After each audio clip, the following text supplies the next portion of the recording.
Iwe mfana rudo rwetsikane magariro. Ndokuti chiko mda. Ndokuti kauchalawo. Mati. Tikuti kwakaudarira mambo jisa mero. Hanzi kuneko. Hanzi kune mukonyo. Kunechi. Niki muchongoyo. Handika mda handika. Handei. Rudo rwetsikane magariro pachirungu zvore vaku. Kauchalo akumi mapumba mwene mapumba mwe zvore vaku.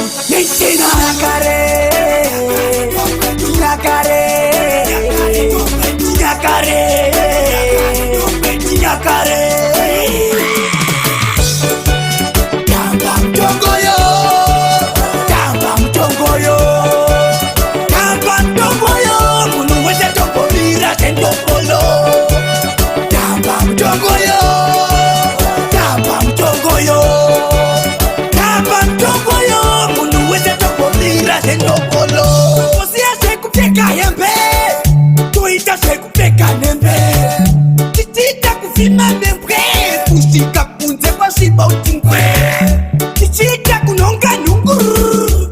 Vanhu vachiridza bhuru. Tichita kurwisa mabhuru. Chando chandirova ini.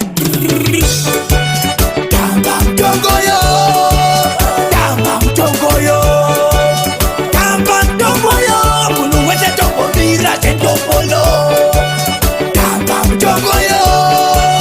Tamba Muchongoyo. Tamba Muchongoyo. Munhu wese tombomira sendopolo.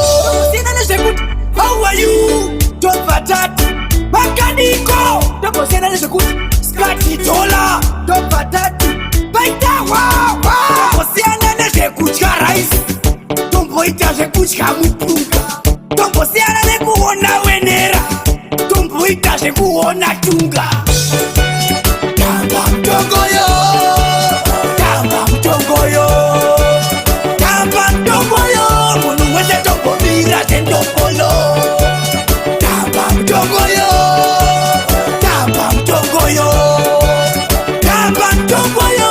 Munhu wese tombomira sendopolo. Kusiya sekupfeka hembe. Toita sekupfeka nembe. Tichita kuvhima membwe. Kusvika kunze kwasviba utingwe. Tichita kunonga nhunguru. Vanhu vachiridza bhuru. Tichita kurwisa mabhuru. Chando chandirova ini. Tamba Muchongoyo. Tamba Muchongoyo. Tamba Muchongoyo. Munhu wese tombomira sendopolo. Tamba Muchongoyo. Tamba Muchongoyo. Tamba Muchongoyo. Munhu wese tombomira sendopolo.